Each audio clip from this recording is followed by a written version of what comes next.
मैले त यो अभियान राज्य रूपान्तरणको अभियानको रूपमा चाहिँ स्थापित गरे। राज्य रूपान्तरण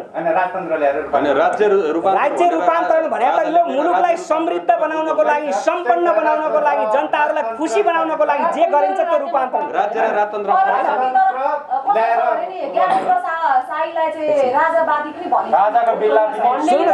भाइको कुरा कम्प्लिट भएको छैन क्या। भाइले सोधेको कुरा कम्प्लिट हुन दिनुहोस्, त्यसपछि उहाँले सोधेको राज संस्थाको कुरा नै गरौँ। अब यो विषयमा हामीले राज्यको रूपान्तरणको जगबाट यो अभियानको सुरुवात गरेको ज्ञानबहादुर शाही हो र अहिले सामाजिक सञ्जालमा हैन एउटा चर्चामा रहेको नाम चाहिँ ज्ञानेन्द्र शाही हो। अहिले यो धेरै मिडियाकर्मी मिडियाहरूबाट धेरै शुभचिन्तक शुभेच्छुकहरूलाई लागिरहेको कुरा चाहिँ के हो भने ज्ञानबहादुर शाहीलाई ज्ञानेन्द्र शाही किन भनियो भन्ने हो। र यो कहिले कहिले यो सामाजिक मोमेन्टमा आफूलाई सहज हुने नाम राख्ने प्रचलन नै हुन्छ। त्यो चाहिँ विशेष गरी कम्युनिस्ट आन्दोलनमा चाहिँ भूमिगत आन्दोलन गर्दाखेरि कम्युनिस्टहरूले त्यस्ता नाम राख्थे। जस्तै एउटै नाम म तपाईँलाई बताउँ, पुष्पकमल दाहाल प्रचण्ड जो अहिले माओवादी केन्द्रका अध्यक्ष हुनुहुन्छ, उहाँको खास नाम चाहिँ पुष्पकमल दाहाल हो होइन, तर उहाँलाई प्रचण्ड भनेर अहिले चर्चामा चिनिन्छ। यो नामको विषयमा चाहिँ धेरै दुविधा हुनुपर्छ भन्ने मलाई लाग्दैन। एउटा ब्रान्ड नेमको रूपमा चाहिँ ज्ञानेन्द्र शाही आयो भने उहाँको रियल नाम फेरि ज्ञानबहादुर शाही हो। अब न्वारानको नाम खोज्यो भने अर्को पनि हुनसक्छ फेरि होइन, अनि गाउँतिरको नाम भन्यो भने अर्को हुनसक्छ। उहाँ अहिले 29 वर्ष हुनुभयो। 29 वर्ष, हजुर। उहाँको एजुकेसन चाहिँ कति हो सर? उहाँले चार्टर एकाउन्ट पढ्नुभएको। तर बाहिर हल्ला भए अनुसार त उहाँ त एसएलसी नि पास गर्नु भएको छैन भन्ने कुरा आउँछ सर। यो हल्ला गर्नेहरूले हल्ला गर्छन् हेर्नुहोस्। उहाँले अहिलेसम्म त्यो चार्टर एकाउन्टेन्ट खोजे, उहाँले सर्टिफिकेट पनि सुरु गर्नु भएको छैन। चिज चाहिँ के हो भने यो सर्टिफिकेट कसलाई देखाउने भन्ने मुख्य कुरा हो होइन, कसले खोज्ने भन्ने दोस्रो कुरा हो। उहाँले कुनै ठाउँमा चार्टर एकाउन्ट सम्बन्धी नै जागिर खान जानुभयो भने सर्टिफिकेट पेश गर्नुपर्ने होला, अथवा यो मुलुकको कुनै एउटा सम्मानित पदमा जाँदाखेरि ओहदाको प्रमाणपत्र देखाउनु पर्यो भने अर्को कुरा होला होइन। नत्र यो देखाउने कसलाई? मिडियामा देखाउने, जसले भारतमा पढ्या हो भन्ने लाग्छ। उहाँले भारतमै पढ्नुभएको, तर कुन कलेज त मलाई त्यो जानकारी भएन। तर यो अलिकति होइन पब्लिक फिगर भइसकेपछि धेरै चाहिँ जनताहरूको दर्शकहरूको चाहिँ उत्सुकता पनि हुन्छ र जान्ने अधिकार पनि हुन्छ होइन सर। यो कुरा चाहिँ जान्ने तपाईँलाई म एउटा कुरा बताउँछु हेर्नुहोस्, यो नेपालमा नागरिकहरूले व्यक्तिलाई टिप्पणी गर्ने ठाउँ नपाएपछि नेगेटिभ टिप्पणीको खोजी गर्ने क्रममा अनेकन कुरा खोजी गर्दा रहेछन्। तपाईँहरू जस्तै सामाजिक सञ्जालबाट मैले देखेको हुँ, पूर्व प्रधानमन्त्री डाक्टर बाबुराम भट्टराईले पिएचडी गरेकै होइन भन्ने हल्ला पनि मैले सुने होइन।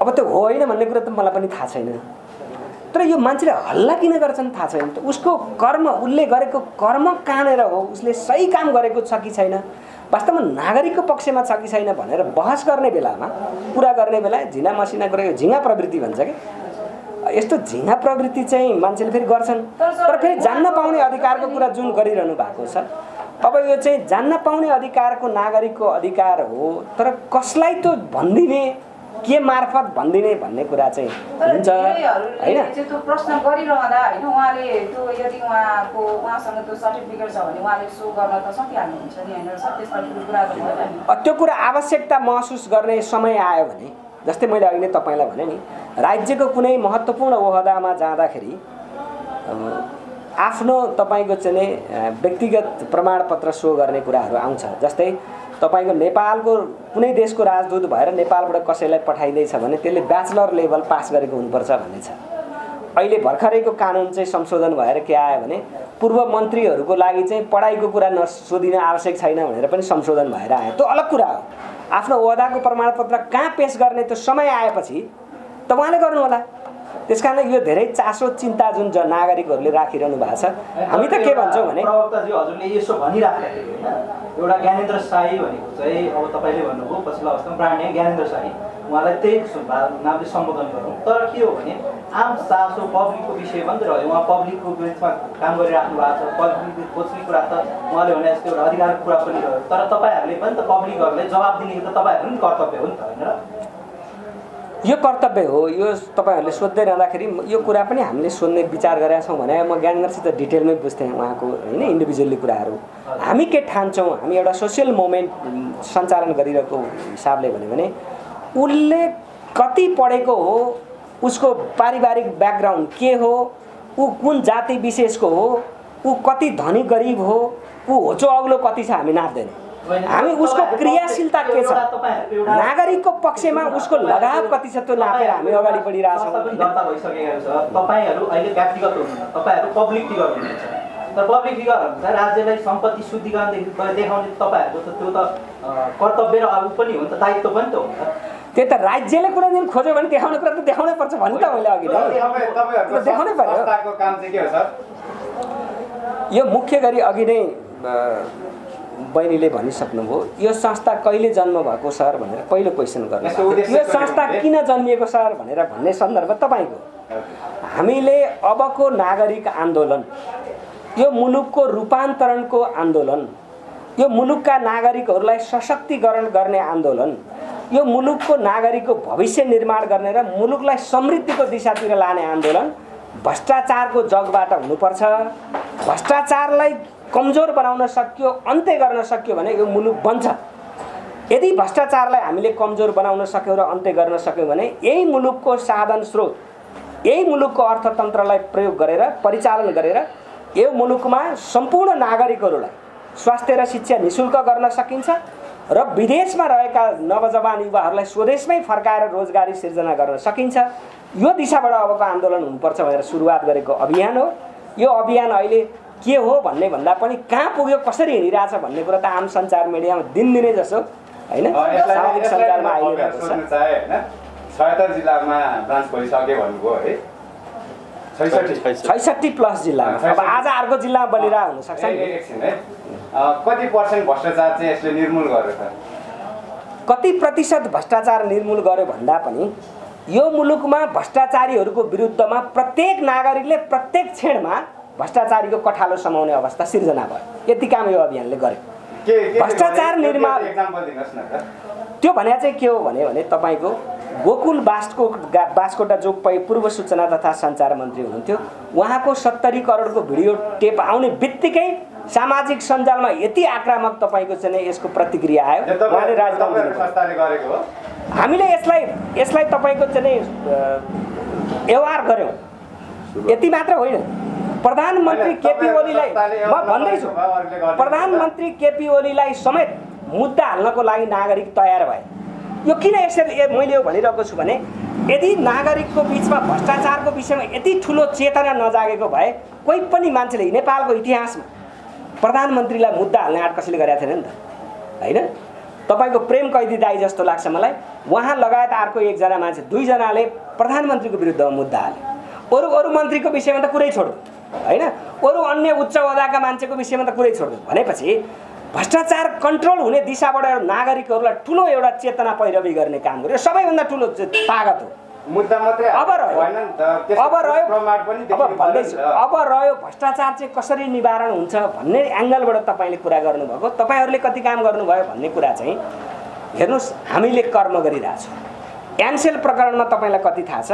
हामीले एनसेल प्रकरणको विषयलाई लिएर एनसेलको विरुद्धमा मुद्दा हाल्यौँ। 62 अरब रुपियाँ नेपाल सरकारको खातामा आउने गरी निर्णय भयो। 47 अरब रुपियाँ नेपाल सरकारको खातामा आयो। पछिल्लो फेजमा फेरि सर्वोच्च अदालतका केही माननीयहरूको अब सुझबुझपूर्ण भनौँ अथवा के निर्णयबाट फेरि त्यो तिर्न नपर्ने भनेर भनिदियो। यो चाहिँ के भनेपछि एनसेल काण्डलाई थोरै जोडौँ। तपाईले बोल्दै गर्दाखेरि यो चाहिँ ज्ञानेन्द्र साईले चाहिँ एनसेलको थुप्रो विरोध गर्यो, त्यसपछि उहाँले चाहिँ कमिसन प्राप्त गरिसकेपछि बन्द गरेको छ यो अभियान भन्ने पनि आरोप छ नि तपाईहरुको। आरोप त जे लाग्दै पनि भयो, त्यो आरोप लगाउनेहरूले पुष्टि गर्नुपर्ने होला नि त। त्यही त पुष्टि गर्ने आरोप। अब रह्यो के भने कमिसन खाएको सुन चलाउने अभियानहरु पनि चलाउनु भयो हैन, देखि लगेर 77 जिल्लामा यसका विरुद्धमा तपाईहरुले एउटा सशक्त गर्नु, तर पछिल्लो अवस्थामा तपाईहरुले जनताकै भाषामा भन्नु भने त कमिसन प्राप्त गरिसकेपछि त यसलाई त बन्द गर्नु हो नि त हैन र? हामीले कहाँ बन्द गरेका प्रमाण त तपाईले देखाउनु पर्यो नि त। तपाईलाई जसले भन्यो उससँग तपाईले प्रमाण किन नमाग्नु भएको हैन? त्यो त आम पब्लिकको प्रश्न हो। तपाईहरुले चाहिँ यसलाई डिफेन्स कसरी गर्नुहुन्छ? जसले तपाईलाई आम पब्लिक जसले तपाईलाई चाहिँ भ्रष्टाचार गर्यो, उनीहरुले कमिसन पायो भन्छ, ल प्रमाण देखाउ त भने तपाईले किन नमागे उनीहरुसँग? प्रमाण ल्याउनुहोस् न। तपाईँहरूले एनसेललाई प्रमोट गर्नु भनेको त्यो आधार ठुलो आधार प्रमोट पछिल्लो समय प्रमोट किन गर्नु? अब म तपाईँहरूलाई यो विषयमा के भन्छु भने तपाईँहरूले एनसेलको विषयमा जुन कमिसनको कुरा तपाईँहरूले गर्नुभयो, कमिसन खायो भनेर आरोप लाउने कुरा त लाउनेले लाउँछ हेर्नुहोस् होइन, त्यो आरोप त कति लाइरहेछन्, तर कमिसन खाएको पैसाले यो गर्यो भनेको भए अलि मजा आउँथ्यो होइन। अनि त्यहाँबाट फेरि रिसर्चको एउटा बेस बन्थ्यो होला।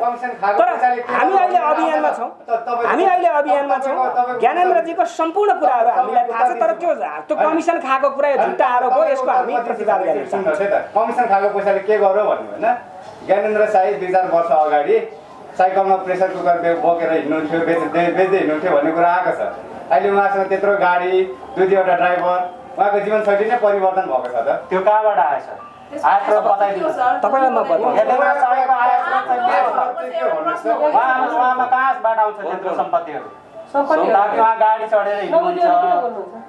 तपाईँ उसको सुकुम्बासी होइन, उसको सम्पत्ति आज पनि तपाईँले गएर जुम्लामा गएर त सम्पत्ति एकपल्ट खोजेर आउनुहोस् न। यस्तो प्रश्न गर्नुभन्दा पहिला, आजभन्दा कति वर्ष पहिला तपाईँ पनि हाफ प्यान्ट कट्टु मात्र लाएर सायद नाङ्मै पनि हिँड्नुहुन्थ्यो होला। आज तपाईँ किन पार्ट लाएर आउनु भएको छ? भनेपछि तपाईँको कुरा बुझ्नु भएन? तपाईँले सोध्ने आज एउटा गाडी चढ्यो भनेर कहाँबाट चढ्यो भन्ने कुरा सम्पत्ति छ नि त, उसको त आफ्नो प्राइभेट सम्पत्ति छ। उसको काम चाहिँ के हो आस्रोत भन्नुहोस् त भनिरहेको छ हामीले माग्न नपाउने आस्रोत तपाईँले हिजो दीक्षा सोध्नु नपाउने भाइ यो प्रश्न सोध्न पाइँदैन भने सबै सोध्नुहोस् क्या होइन। यस्तो हो, दर्शकहरूको आम दर्शकहरूको त्यो एउटा क्वेसन आएको छ नि त, अनि तपाईँहरू सम्बन्धित भएको कारणले हामीले भन्दा पनि तपाईँलाई सुन्नु म भन्छु। यो अभियान तपाईँहरूको आम सञ्चार मिडियामा काम गरिरहनु भएको छ, तपाईँहरू जानकार नै हुनुहुन्छ। यो अभियान स्वदेश तथा विदेशमा व्यापक रूपमा परिचालित सबै स्वरोजगार युवाहरूको एउटा सशक्त अभियान बनेको छ। हाम्रो जिल्लामा म भन्दैछु यो अभियान नेपालको 60+ जिल्लामा सशक्त छ र विदेशमा 28वटा राष्ट्रमा यसको सङ्गठन छ। हामीले कमसेकम नेतृत्वका हिसाबले कहीँ न कहीँ जानको लागि गाडी घोडा चाहिन्छ, आवश्यकता हामीले महसुस गऱ्यौँ, सेक्युरिटीका हिसाबले पनि महसुस गऱ्यौँ। एक्लै हिँड्ने कुरा त्यति सहज हुँदैन, त्यस कारणले एउटा गाडीको चाहिँ व्यवस्था गर्नुपर्छ कि भनेर उहाँले आफ्नो पनि अलिअलि स्रोत जम्मा गर्नुभयो। हामीले पनि आफ्नो ठाउँबाट जे जति सकिन्छ सहयोग गऱ्यौँ र त्यसबाट हामीले चाहिँ नै गाडी किन्यौँ। त्यो अलिअलि लोनमा पनि छ भन्ने मैले सुनेको छु। त्यस कारणले यो गाडी घोडा कति हो भन्ने कुरा भन्दा पनि तपाईँको चाहिँ यो अभियान सञ्चालन गर्नका निमित्त अस्ति भर्खर हामी अहिले 4वटा प्रदेशको तपाईँको चाहिँ कोभिडको टाइममा स्वास्थ्य सामग्री वितरण गर्न गयौँ। 4-5वटा गाडी हामीले पठाएका छौँ। कहाँबाट आयो त 4-5वटा गाडी, कहाँबाट आउँछ त्यसको भाडा भनेर तपाईँले खोज्दै जानुभयो भने त्यसको रिजल्ट चाहिँ हामीले के गर्यौँ भन्ने महत्त्वपूर्ण कुरा हो। हामीले कोभिडको समयमा आफ्नो जिउलाई तपाईँको चाहिँ हत्केलामा राखेर होइन, सारा मान्छेहरू घरबाट निक्लिने अवस्था छैन। म तपाईँहरूलाई मिडियाकर्मी साथीहरूलाई, विशेष गरी सुरक्षाकर्मी, मिडियाकर्मी र डाक्टर स्वास्थ्य कर्मीहरूलाई चाहिँ स्यालुट नै गर्नुपर्छ भन्ने लाग्छ। तपाईँहरू अहोरात्र खटिरहनु भएको छ, त्यही क्षेत्रमा हामी पनि खटिरहेछौँ। त्यति बेला गाडी घोडा कहाँबाट आयो भनेर क्वेसन गर्नु जवाफ कहाँ दिने? ऋणधन जे गरेर दिने दाताहरूले ऋणधन गऱ्यौँ, दुनियाँ गऱ्यौँ, 10 करोडभन्दा बढीको सामान खरिद गऱ्यौँ, यो सामान कहाँबाट आयो भनेर हल्ला दङ्गा दुनियाँ भइरहेछ। सायद तपाईँहरूले अहिले सोध्नुहुन्छ होइन, त्यो विषयमा जवाफ दिउँला। त्यस कारणले यो हामी सबैले तपाईँको चाहिँ नै संयुक्त रूपमा अहिले हामीले संयोजकलाई व्यवस्था गरेका छौँ। भोलि अर्कोलाई आवश्यक पर्ने भयो भने अर्कोलाई पनि व्यवस्था गरौँला। तर यो हाम्रो आन्तरिक स्रोत, व्यक्तिगत रूपमा स्वयंको पनि पैसा र आन्तरिक रूपमा सङ्गठनले पनि व्यवस्था गरेर उहाँलाई गाडी चल्ने व्यवस्था हामीले गर्दैका हौँ। यसलाई तपाईँहरूले धेरै अन्यथा रूपमा नलिनुहोस्। यो कुरा हामीले अर्कोलाई पनि गर्नुपर्ने आवश्यकता छ। अभियन्ता कि राजनीतिक कर्मी भन्न चाहनुहुन्छ? तपाईँहरूको बुझाइ यो राजनीतिक दल बनाएर गएपछि राजनीतिक कर्मी होइन। अहिले हामी यो हाम्रो नेपाल हामी नेपाली अभियान चाहिँ यो राजनीतिक दल अथवा निर्वाचन आयोगमा दर्ता भएको संस्था होइन। त्यस कारणले यो एउटा सामाजिक क्षेत्रमा दर्ता भएको संस्था भएको कारणले यो चाहिँ गैर नाफामूलक सामाजिक संस्था हो। त्यही ढङ्गले हामीले काम ज्ञानबहादुर साई ज्ञानेन्द्र साईलाई सबैले चिन्नुपर्छ भन्ने छ। अब नचिन्दै भए हुन्थ्यो, सबैले चिन्छु भन्छन्, यो त राम्रै कुरा हो। उहाँको अलिकति प्रस्तुति त्यस्तै हुन्छ र नि, ज्ञानेन्द्र साई मलाई चिनेको छस्, मलाई चिन्छौ, त्यो टाइपको कुरा हुन्छ नि। यो चाहिँ चिज के हो भने अहिले तपाईँ यहाँ 4-5 जना भाइहरूले क्वेसन गरिरहनु भएको छ, सबैको शैली एउटै हुँदैन।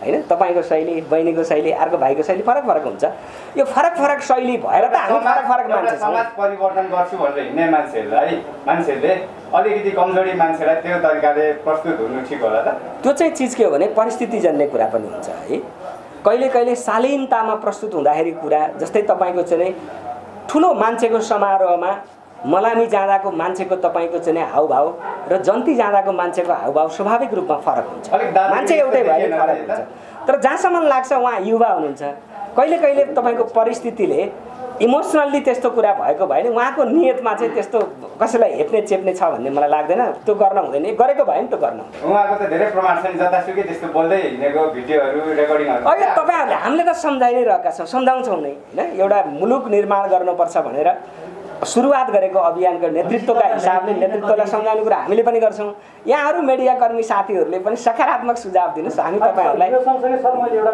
प्रश्न जोड्न चाहेँ मैले होइन जस्तै तपाईँहरूको जुन अभियान छ अभियानले भनौँ न धेरैजनाको मनमुटुमा बस्नुभएको छ तपाईँहरूको यो अभियान जस्तै ज्ञानेन्द्र साई लगायत तपाईँको दुई टिम छ होइन भनौँ न हरेक ठाउँमा अक्सिजन पुर्याउनेदेखि लिएर पूर्व पश्चिम होइन हिँडिरहनु भएको छ ज्ञानेन्द्र साईले सम्मान दिएर काम गरिरहनु भएको छ तर यहाँ भनौँ न कतिपय दर्शकहरूले कमेन्ट गर्नुहुन्छ हाम्रो तल भिडियोको तल कमेन्ट गर्नुहुन्छ हामी नेपाली हाम्रो यो जुन तपाईँको अभियान छ होइन यो अभियानबाट चाहिँ ज्ञानेन्द्र साईको पर्सनल्ली भनौँ न एउटा उसको लागि चाहिँ होइन थुप्रै लगानी भएको छ भन्ने एउटा कुराहरू स्ट्यान्डर्ड मेन्टेन गर्नको लागि लगभग 3 करोड जति नै खर्च परेको छ भन्ने कुरा मतलब ज्ञानेन्द्रजीले आफ्नो पर्सनल खर्च गर्नु छ भन्नुभएको कुरा चाहिँ कहाँसम्म सत्य हो अघि नै हाम्रो संस्कृति विभाग प्रमुखज्यूले पनि भनिसक्नुभयो उहाँ चाहिँ सुकुम्बासी होइन होइन जुम्लामा उहाँको एउटा यथेष्ट सम्पत्ति छ जस्तै प्रवक्ताजी हो तपाईँले यो डिफेन्स गर्दै गर्दाखेरि आज शेखर जङ साईले एउटा हाम्रो मिडियामा बोल्नु भएको छ उहाँलाई शेखर सिंह रायमाझीले चाहिँ आज बोल्नु भएको छ हाम्रो मिडियामा उहाँले भन्नुभएको छ उहाँलाई हामीले ल्याएको केटो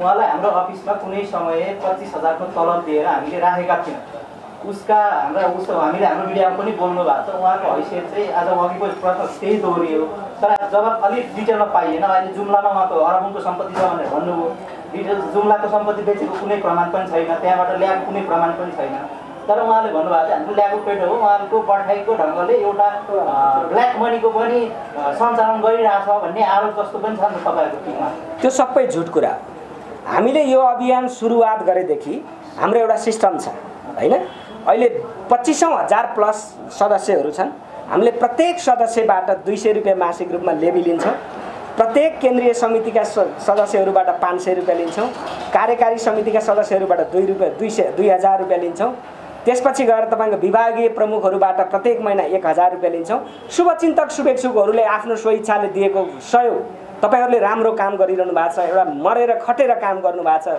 जीवनको लागि तपाईँको आहुति हत्केलामा राखेर एउटा नागरिकको लागि काम गर्नु भएको छ हामीलाई पनि खुसी लाग्यो भनेर भन्नुभएको छ हामीले यो कोभिड निःशुल्क एम्बुलेन्स सेवा पनि सुरुवात गऱ्यौँ अफिसियल यो होइन यति बेला हामीसित के थियो भन्दा हामीले सुरुमा 15,000 को दरले उठाएको थियौँ अब अहिले तपाईँको खर्चको भोल्युम कुरा गर्नु भने 15 लाखभन्दा बढी भयो होला भनेपछि यो कहाँबाट आयो भने यो आम सपोर्टबाट चाहिँ प्राप्त भयो यसरी बोलेको छ सबै दाताहरू र तपाईँहरूको लेबीबाट चलिरहेको छ यो त चलि नै यसरी हो यहाँ कसैबाट त्यो कालो धनको कुरा तपाईँहरूले जुन गरिरहनु भएको छ यो सत्य कुरा घटातिर जाउँ होइन पछि डाइरेक्ट पॉइन्टमा जाउँ पछिल्लो अवस्थामा जुन सुर्खेतमा एउटा ज्ञानेन्द्र साईज्यूको होइन तपाईँहरूको टिम एउटा त्यहाँ चाहिँ एउटा राहत वितरण गर्न जाने क्रममा एउटा घटना घटाएको छ तपाईँहरूको टिमले चाहिँ कसरी लिएको छ त्यसलाई चाहिँ होइन त्यो एउटा जघन्य अपराध हो होइन एउटा रातको समयमा नेतृत्वका हिसाबले ज्ञानेन्द्रजीको टिम हिँड्नु हुन्थ्यो हुँदैन थियो त्यो कमजोरी भयो तर त्यो कमजोरीलाई चाहिँ नै ध्यान दिएर अथवा कमजोरीको अवस्थालाई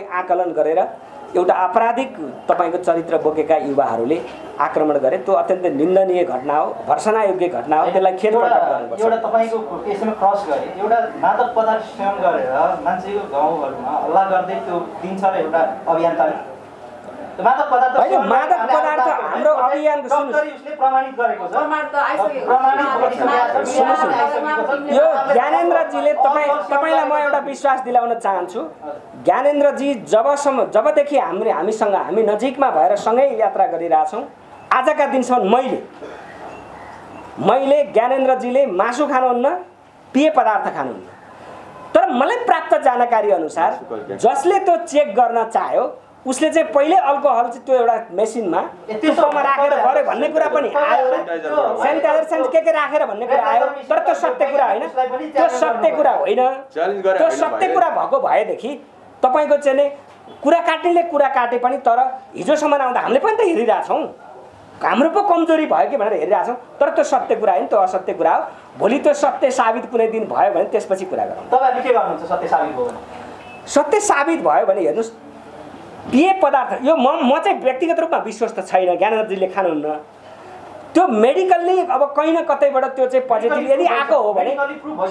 मेडिकलले आएको हो भने पनि पेय पदार्थ नखाने संसारमा को छ सबैले खान्छ तर त्यसलाई दुरुपयोग गर्नु हुँदैन भन्ने कुरा हो दुरुपयोग गर्नु हुँदैन भन्ने कुरा हो त्यहाँको स्थानीय लागेको आरोप अनुसार त्यो त दुर्व्यवहार गर्ने होइन मजदुरहरूमाथि चाहिँ एउटा दुर्व्यवहार गर्नुभयो भन्नुभएको छ नि त स्थानीयले खण्डन त्यहाँ हिजोको तपाईँको खण्डन त्यहाँ मिडियामा आएको छ स्थानीयहरूले खाएका नखाएका ज्ञानेन्द्रले खाएको नखाएको सर्वत्र आइसक्यो यो विषयमा धेरै टिप्पणी गर्नुपर्छ सर मैले एउटा प्रश्न यसै प्रसङ्गमा जोड्न चाहेँ जबकि ज्ञानेन्द्र साई र जति 5 जना छुनिएका थिए बाहिर निस्किसके पछाडि त्यहाँनिर 20-25 जनाको महिलाहरूको हुल त्यहाँनिर पुगेको भिडियो पनि हामीले देखेका थियौँ र त्यहाँनिर एकजना युवाले प्रश्न गर्नुभएको छ ज्ञानेन्द्र साईले तपाईँलाई राहत दिएको हो भन्दाखेरि होइन भन्नुभएको छ ज्ञानेन्द्र साईको समूहले हिजो मापासे गरेको थियो कि थिएन भन्दाखेरि 20-25 जनाको समूहको आमाहरूको समूहले थियो भनेर भन्नुभएको छ नि त्यति बेलासम्म त ज्ञानेन्द्र त्यहीँभित्र तपाईँले कति बुझ्नुभयो त्यहाँ एकजना महिलाले मैले नि भिडियोमा हेरेँ हो होइन एकजना मैले चाहिँ भिडियोमा हेरेँ मैले देखेको कुरा हो नि त तपाईँहरूले अरू देख्नु भयो होला क्या मैले देखेको चाहिँ एकजना महिलाले कुनै फलानु बम गरेको केटाले मलाई यो कुरा भन्नु भनेर भन्यो त्यस कारणले मैले भने हो भनेर भनेको छ अब त्यो बनावटी कुराको पछाडि नलागौँ होइन सत्य कुरा चाहिँ के हो भने ज्ञानेन्द्रले पेय पदार्थ खाँदैन माछा मासु खाँदैन बनावटी कुरा भन्नुहुन्छ होइन कहिले एमालेको झोलेले पिटो आक्रमण गर्यो कहिले केपी ओलीको झोलेले आक्रमण गर्यो बनावटी त उताबाट पो आयो त नि प्रचण्डको कार्यकर्ता भनेर पछिल्लो अवस्था अब त्यहाँ चाहिँ कम्युनिस्ट पृष्ठभूमिको समथिङ बम भन्ने मलाई ठ्याक्कै नाम याद भएन त्यो बम भन्ने भाइ त्यहाँ अलिक बढी एक्टिभ भएको जस्तो देखियो पछिल्लो फेजमा आउँदाखेरि अब उसले त्यो प्रयोग गरे हो कि होइन भन्ने त समयक्रममा पुष्टि हुन्थ्यो होला तर हामीले त्यहाँका नागरिकहरूको जो भिक्टिमहरूको तपाईँको चाहिँ त्यो अपराधीहरूको बाबुआमाहरू साराले चाहिँ अब अनुनय विनय गरे यो ठुलो गल्ती भयो भुल भयो माफी दिनुहोस् क्षमा दिनुहोस् भर्खरको युवाहरू हो यिनीहरूको जीवन बर्बाद नगरिदिउँ भनेपछि त्यसलाई एउटा क्षमा दिने कुरा भयो अनुसन्धानको क्रममा गए भए त्यो एउटा फरक ढङ्गले जाला तर हामीले यो चाहिँ जुन तपाईँको सुर्खेत आक्रमणको घटना हो यो विषय चाहिँ क्षमा दिए पनि हामीले चाहिँ हाम्रै अभियानको संयोजक के अरे सचिव भीमबहादुर साईको नेतृत्वमा एउटा छानबिन समिति बनाएका छौँ त्यो छानबिन समितिले सबै रिपोर्ट लिएर आउला रिपोर्ट आइसकेपछि फेरि हामी तपाईँहरू जस्तै आम मिडियाहरूलाई बोलाएर प्रेस मिट गर्नेछौँ त्यति बेला धेरै जानकारी होला तर अहिले जुन पेय पदार्थ सेवनको कुरा चाहिँ यो कल्पित हो यो झुट हो यो चाहिँ विरोधीहरूले प्रचार गर्ने एउटा चाहिँ प्रचारको माध्यम मात्रै हो त्यो सत्य कुरा होइन सरलाई मेरो एउटा प्रश्न मैले सिधा उत्तर चाहेँ तपाईँबाट ज्ञानेन्द्र साईमाथि आक्रमण भएको थियो या झडप भएको थियो ज्ञानेन्द्र साईमाथि आक्रमण भएको फेरि अर्को प्रश्न गरेँ मैले तर जसले ज्ञानेन्द्र साईलाई आक्रमण गर्यो त्यो व्यक्तिलाई पनि चोट लागेको छ नि सर त्यो त रातको समयमा अन्धाधुन्दा आक्रमण हुँदाखेरि त आफ्नो मान्छेलाई विरोधीलाई मात्रै ताकी हान्दैन क्या त्यो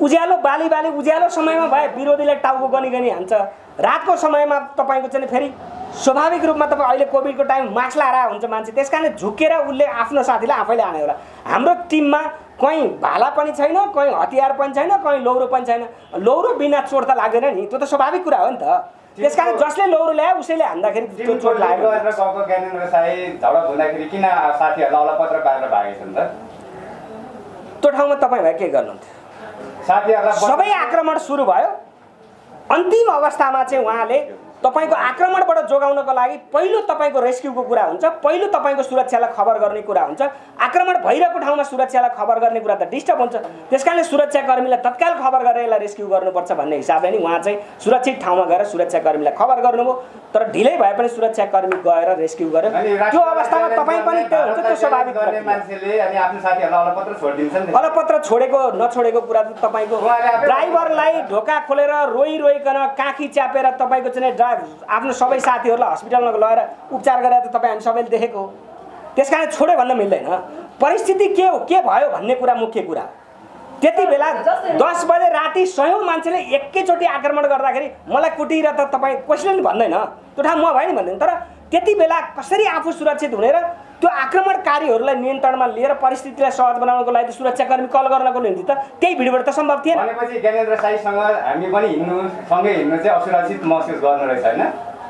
हामी त सँगै हिँडिरहेछौँ र पनि असुरक्षित महसुस सुन्नुहोस्, यो चाहिँ के छ भने यो सत्ताले कहिले कहिले सत्ताले अभद्र व्यवहार गर्ने मान्छेहरूलाई प्रयोग गरेर यस्तो स्थिति अब त्यो गर्न पर्ने जस्तो हामीलाई पनि लाग्दैन, तर गर्छ। यो चाहिँ तानाशाही फाँसीवादी चरित्र बोकेको सत्ताको चरित्र हो। प्रमाण छ तपाईहरुसँग? पुष्टि छ? अब यस्तो छ, ल सुन्नुहोस् है, म तपाईँलाई अलिक पछाडिको पृष्ठभूमिबाट हिजोसम्म लिएर आउँछु। सुर्खेतमा भाषण गरिरहेको मञ्चबाट प्रहरीले जबरजस्ती थुतेको कुरा तपाईँहरूले देखिहाल्नु होइन? यहीँ तपाईँको चाहिँ नि पाटनमा पत्रकार सम्मेलनमा तपाईको चाहिँ सहभागी भइरहँदा तपाईँ मेरो कुरा टुङ्गिन दिनुहोस् न, तपाईँको जवाफ त पुरा हुनु पर्यो नि त होइन? पत्रकार सम्मेलनमा सहभागी भइरहेको बेलामा तपाईँको चाहिँ नि एउटा विद्यार्थी सङ्गठनका युवाहरू होइन तरुण दस्ता गएर आक्रमण गरेको कुरा तपाईँहरूलाई थाहै छ। चितवन जिल्लाको घटना तपाईँको चाहिँ रेणु दाहालसित जोडिएका कुराहरू सर्वत्र हिजो पनि आइरहेको थियो, अहिले पनि आइरहेछ। यो छिम्मे नभइरहेको बेलामा फेरि तपाईँको चाहिँ त्यहाँ अब अनेरासो बिउ अन्तर्गतको अब चाहिँ माओवादी पृष्ठभूमि हो अथवा कम्युनिस्टको त्यो बम भन्ने भाइ त्यहाँ संलग्न भएको पछिल्लो चरणमा देखिया छ हिजोबाट। भनेपछि त्यहाँ राजनीतिक पृष्ठभूमि नभएको भए तपाईँको सामान्य नागरिकले कसैले आक्रमण गर्छ? मुलुकमा कोभिडबाट यत्रो ठुलो आक्रान्त भइरह बेला तपाईँको राज्यले गर्ने काम एउटा दाताहरूलाई चाहिँ खुसी राजी बनाएर 10 करोडको सामान खरिद गरेर तपाईँको दूरदराजका नागरिकहरूलाई सुविधा होस् भनेर स्वास्थ्य संस्थामा वितरण गर्न गएको जुन एउटा चाहिँ यति ठुलो मर्मस्पर्श काममा गएको एउटा नागरिकलाई आक्रमण चाहिँ व्यक्तिले गर्छ, कुनै न कुनै दल विशेषबाट तपाईँ परिचालित सङ्गठनले गर्छ। त्यो सत्य हो। यसमा बङ्ग्याउने कुरा भन्दा पनि त्यसलाई फेरि हामीले के गर्यौँ भने परिस्थितिलाई ध्यानमा राखेर त्यसलाई एउटा मिनिमाइज गरेका छौँ, आम माफी पनि दिएका छौँ। त्यो हिसाबले यस्तो काम हुनु हुँदैन थियो, तर भयो दुर्भाग्यपूर्ण। प्रवक्ता के छ भने होइन पछिल्लो अवस्थामा एउटा आम पब्लिककै प्रश्न गरेँ मैले, यो देशमा थुप्रो अभियन्ताहरू छन् होइन, हजारौँ अभियन्ताहरू छन्, त्यसमा साइडले मान्छे 12 कुटाइ खाइराख्नुपर्ने यो कारण चाहिँ के छ भन्ने पनि छ। तपाईँले अत्यन्तै महत्त्वपूर्ण एउटा कुरा के छ, तपाईँले अत्यन्तै राम्रो कुरा गर्नुभयो। हेर्नुहोस्, यो सत्ता चाहिँ कस्तो चिज हो भने सत्ताले जहिले पनि आफ्नो कुर्सीलाई हेर्छ। तपाईँ यत्रो हुनुहुन्छ क्या, सयौंको सङ्ख्यामा उहाँसँगै टिममा हुनुहुन्छ, तपाईँहरूमाथि आक्रमण हुँदैन होइन? पब्लिक स्टन्टको लागि पनि गरेको हो कि भन्ने प्रश्न पनि छ नि त। उहाँ जति मात्रै हुन्छ यो जवाफ कम्प्लिट हुन्जेलसम्म धैर्य गर्नु होला है। हामी पर्ने यो सत्ताको एउटा चरित्र कस्तो हुन्छ भने सत्ताले आफ्नो कुर्सी कुनै दिन अबको 20 वर्षपछि योबाट असुरक्षित हुन सक्छ है भन्ने आकलन गर्यो भने 20 वर्ष अगाडि आक्रमण सुरु गर्छ। यो सत्ताको चरित्र हो। यो चाहिँ कस्तो सत्ताको चरित्र हो भने फाँसीवादी तानाशाही चरित्र बोकेको सत्ताको चरित्र हो। फेरि सबै सत्तामा यस्तो हुँदैन। त्यसकारणले अब रह्यो हामीले त यो अभियान राज्य रूपान्तरणको अभियानको रूपमा चाहिँ स्थापित गरे। राज्य रूपान्तरण राज्य रूपान्तरण भने त यो मुलुकलाई समृद्ध बनाउनको लागि, सम्पन्न बनाउनको लागि, जनताहरूलाई खुसी बनाउनको लागि जे गरिन्छ त्यो रूपान्तरण। राज्य र राजतन्त्र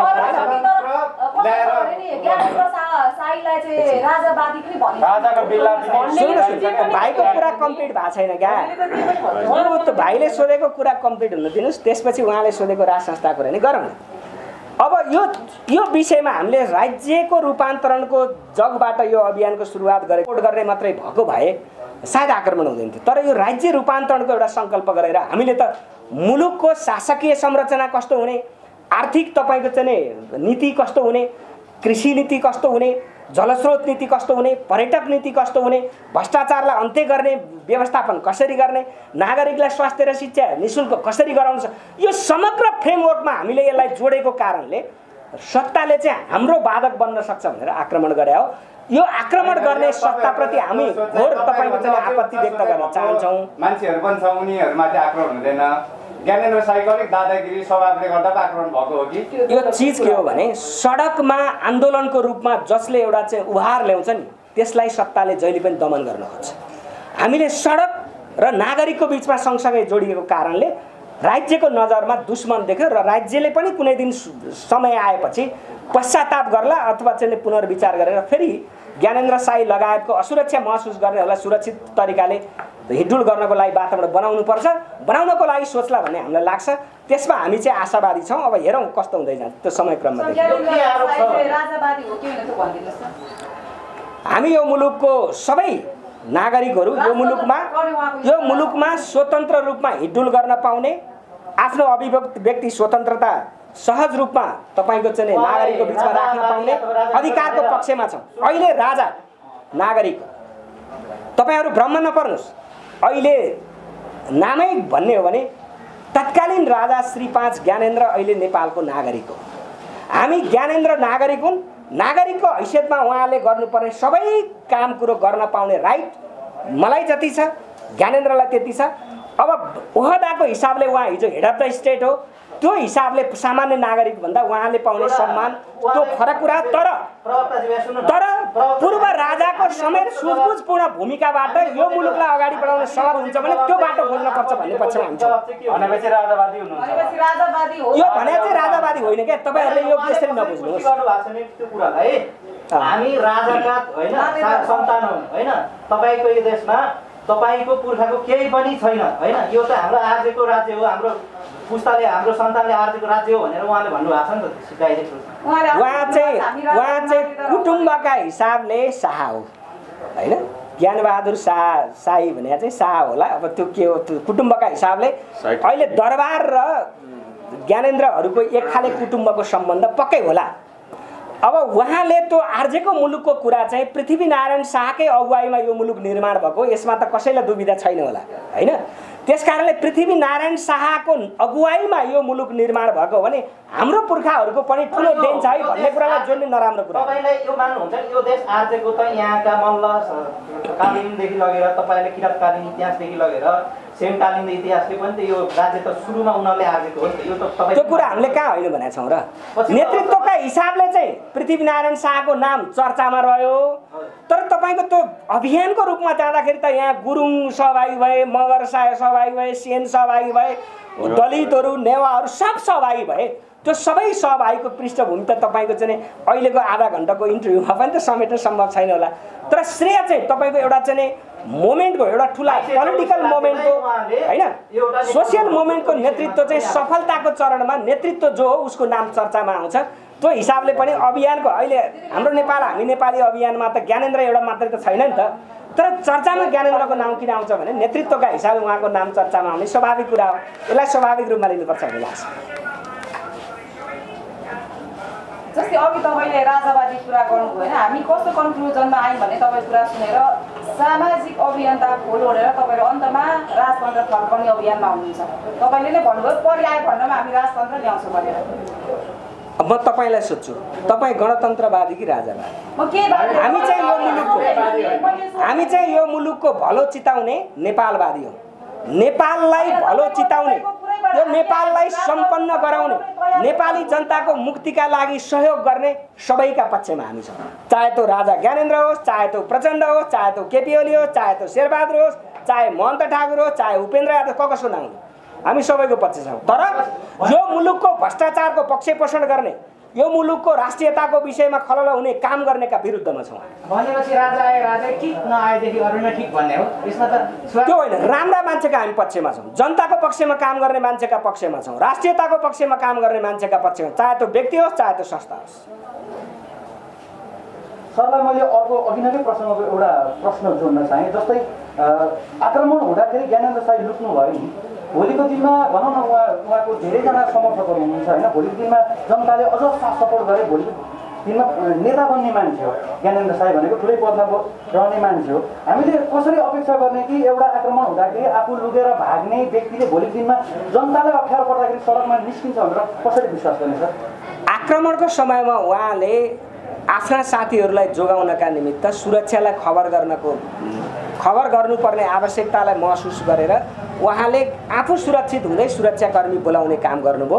उहाँ लुकेको भए त त्यहीँबाट रेस्क्यु गरेर सँगसँगै हस्पिटल ल्याउनु भयो। अहिले पनि ज्ञानेन्द्र सुर्खेतमा हुनुहुन्छ होइन। जो समस्या समाधान गरेर आउँदै हुनुहुन्छ भनेपछि यसलाई लुकेको अर्थले नबुझ्नुहोस्। तपाईको तत्कालीन समस्यालाई व्यवस्थापन गर्नका निमित्त नेतृत्वका हिसाबले आफ्नो तपाईको सहपाठीहरूलाई पनि सुरक्षित गर्नुपर्ने परिस्थितिलाई पनि सहज बनाउनको लागि खेलेको भूमिका यसलाई भागेको अर्थले तपाईँहरूले नबुझ्नु होला। यो तपाईँहरूको बुझाइ यही हो भने यो चाहिँ त्रुटिपूर्ण बुझाइ हो, कमजोरी बुझाइ हो भन्ने लाग्छ। सर एउटा लास्ट क्वेसन हैन, जस्तै अस्पतालमा गइसकेपछि उहाँको चेक हुँदाखेरि उहाँहरू सबैले अल्कोहल लिनु भएको थियो भन्ने प्रमाण भयो हैन सर, प्रमाणित भयो। त्यस पछाडि फेरि अनि तपाईँहरूले छैन भनेर त्यो सेनिटाइजर केले गर्दाखेरि आयो भन्ने भन्नु यो कतिको सत्य त्यो के हो त सर? यो ज्ञानेन्द्रको हकमा चाहिँ यो पुरै असत्य हो, किनभने उहाँ खानुहुन्न। अरू साथीहरूको हकमा चाहिँ हेर्नुहोस्, खाना खाने बेलामा सामान्य रूपमा कसैले खाएको भए त्यो त्यति मलाई धेरै जानकारी छैन, खाएकै भए पनि त्यो सामान्य कुरा हो, त्यसलाई असामान्य रूपमा लिन्छ। सर यो अभियान चल्नको लागि देश तथा विदेशमा रहेका जति पनि साथीहरू हुनुहुन्छ र तपाईँहरू आफैले नै उठाएर यो एउटा अभियान चलाइरहनु भएको छ, धेरैको मन पनि जित्नु भएको छ होइन। यसरी एउटा अभियान सहयोगको लागि राहतको लागि गएको मान्छेले त्यसरी माफासे गर्न र ठिकै छ ज्ञानेन्द्र साईले खानुभएको छैन, तर उहाँको समयले खायो भने कुरा तपाईँ आफैले बोल्नु भएको छ होइन। त्यसरी जनताबाट उठाएको पैसाले त्यसरी माफासे सेवन गर्नु कतिको ठिक हो सर? त कुरा के हो भने हेर्नुहोस्, हामी अभियानमा जाँदाखेरि सकभर हाम्रै अभियन्ताको घरमा खाना खान्छौँ, उहाँहरूकै सहयोगमा हामी हिँड्छौँ। जाने क्रममा केही इच्छा लाग्ने साथीहरूलाई उहाँले सहयोग गर्नुभयो होइन, खुसीले आज अलिअलि खाउँ भन्नुभयो भने त्यो त सामान्य स्वाभाविक कुरा हो नि, त्यसलाई धेरै अन्यथा रूपमा लिनु। जनताले जनताको लागि सेवा गर्नको लागि दिएको पैसाले रक्सी खान पाइयो? त्यो पाइएन। नागरिकहरूले आफ्नो स्वस्फूर्तले आफ्नो घरमा लगेर तपाईँको चाहिँ एउटा अतिथिको रूपमा सम्मान गर्ने अवस्थामा आफूलाई खान मन लाग्यो भने परिस्थिति त्यस्तै ठिकै छ, अलिअलि यसो रमाइलो गरौँ त भन्ने कुरा भयो भने त्यो सामान्य एउटा चाहिँ तपाईँको चाहिँ खानपिनको सवालमा हुने कुरा, त्यसलाई धेरै अतिरञ्जित बनाउनुपर्छ भन्ने मलाई लाग्दैन। तर त्यही घटनामा चाहिँ हाम्रो साथीहरूले खाछन् भन्ने कुरा म चाहिँ विश्वस्त छैन। सर तपाईँहरूलाई देश विदेशदेखि तपाईँहरूको अभियानको लागि चाहिँ महिनामा कति जति डोनेसन प्राप्त हुन्छ? अब मैले अघि नै तपाईँलाई फेरि यस्तै बताइहालेँ, हाम्रो साङ्गठनिक संरचना यो हो। स्वैच्छिक रूपमा दिने साथीहरू हामीले जहिले कार्यक्रम गरेको बेलामा, जस्तै हामीले कोभिड निःशुल्क एम्बुलेन्स सेवा सुरु गऱ्यौँ सर्वेन्द्र खनालको होइन, पूर्व आइजी सर्वेन्द्र खनालको नेतृत्वमा यो टिम छ, यसमा हामी पनि छौँ। यहाँ हामीले 15,000 रुपियाँ सुरुवात गऱ्यौँ, तर पछि तपाईँको अहिलेसम्म आउँदाखेरि त्यो हामीले 18 गतेबाट सुरु गरे हो, गत महिनाको 18 गते, तपाईँहरू सबैलाई थाहा छ।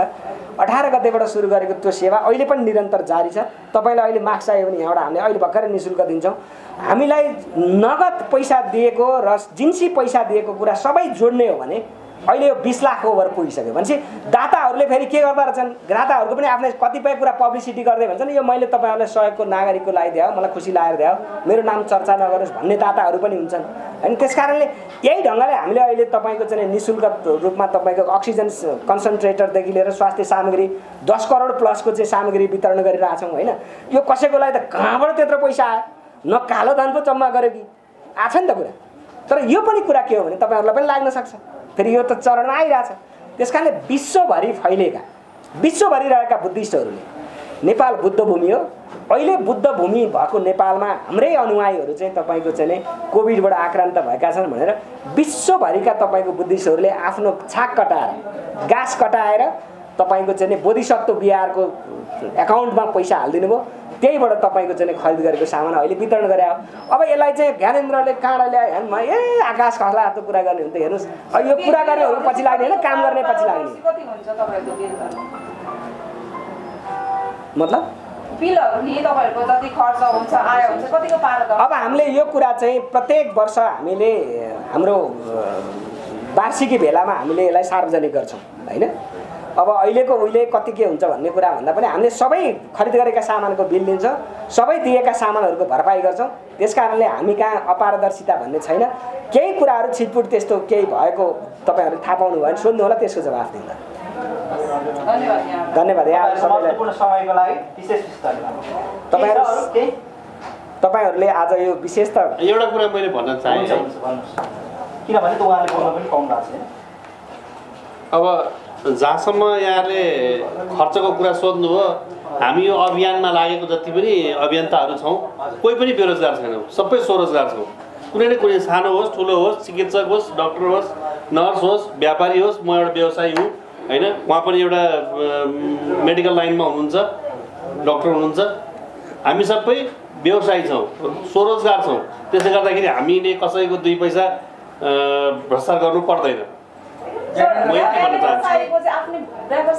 उहाँको व्यवसाय छ नि स्याउ खेती छ जुम्लामा उहाँको दाइ ठुलो व्यवसाय हो जडीबुटीको यार्सा गुम्बाको ठुलो व्यवसाय हो किन एका घरमा किन हुँदैन नेपालको जस्तै तपाईँले एउटा कुरा जोडिहाल्नुभयो मैले यसैमा तपाईँको प्रश्नमाथि एउटा उत्तरमाथि एउटा प्रश्न सोधेँ के त्यसो भने तपाईँहरूको सङ्गठनमा बेरोजगारहरूको चाहिँ ठाउँै छैन किन नहुने स्वागत छ बेरोजगारलाई पनि लिएर हिँड्छौँ सँगै तर मैले भन्न खोजेको तपाईँले भनेअनुसार हुन त तपाईँकै भाषाअनुसार एउटा बेरोजगारलाई नै संयोजक बनाएर हिँड्नु भएको छ होइन त किन बेरोजगार संयोजक बनाउने ज्ञानेन्द्र साई त उहाँको व्यवसाय छैन केही पनि उहाँको नाममा हुनु पर्यो नि त एका घरमा भएपछि दाइले कारोबार गरे पनि भाइले कारोबार गरे पनि के भाइले हिस्सा पाउँदैन र यसमा म यसरी जोडौँ एउटा राम्रो काम गर्ने मान्छेलाई सहयोग गर्ने मनहरू हुँदो रहेछन् भन्ने कुरा चाहिँ हामीले पनि यो अभियान सुरु गरेपछि जानकारी भयो होइन हामीले कुनै राम्रो काम गर्न लाग्यो तपाईँहरूले पनि राम्रो काम गर्न लाग्नु भयो भने यो जुड्छ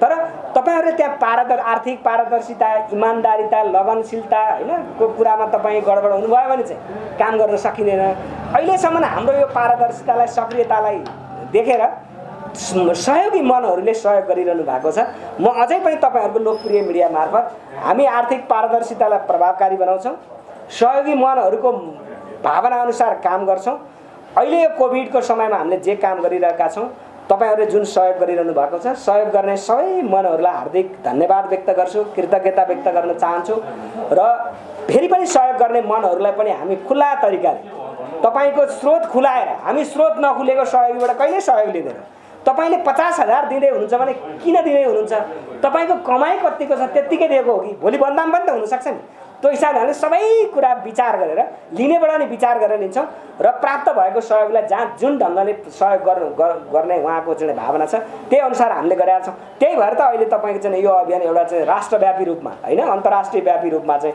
एउटा चाहिँ चर्चाको विषय फैलिरहेको छ सारा नवजवान युवाहरू लागिरहनु भएको छ तपाईँहरू जस्तै मिडियाकर्मी साथीहरू पनि होइन परोक्ष अपरोक्ष हामी तपाईँहरूकै अभियानको पक्षमा छौँ भनेर लागिरहनु भएको छ हामीलाई खुसी लाग्छ र यी कुराहरू सबै भन्नको लागि जुन अवसर आज प्रदान गर्नुभयो तपाईँ सम्पूर्ण मिडियाकर्मी साथीहरूलाई अन्त्य गर्नु उहाँले बोल्दै हुनुहुन्छ त्यसबिचमा सरले यसलाई टिमी गरिदिनुहोस् तपाईँ कुरा आधा रूपमा बिचमा हामीले रोक्यौँ व्यवसाय छौँ सबै नै अब उहाँले भन्नुभयो ज्ञानेन्द्र साई बेरोजगार भन्नुभयो के एका घरको परिवार दाइ कमाउनुहुन्छ बुवा व्यापारी हुनुहुन्छ दाइ व्यवसायी हुनुहुन्छ उहाँको फलफुलको चाहिँ बगान छ उहाँ जुम्लामा होइन अब जडीबुटीको कारोबार गर्नुहुन्छ उहाँको हजुर म पुगेको छु त्यसले गर्दाखेरि जुम्ला आफैमा प्राकृतिक रूपले धनी जिल्लामा गनिन्छ मेरो अनुभव अनुसार होइन त्यसले गर्दाखेरि उहाँलाई बेरोजगार भन्ने चाहिँ चेष्टा नगरौँ होला हस् महत्त्वपूर्ण समयको लागि धन्यवाद धन्यवाद यहाँ सबैलाई धन्यवाद थ्याङ्क यू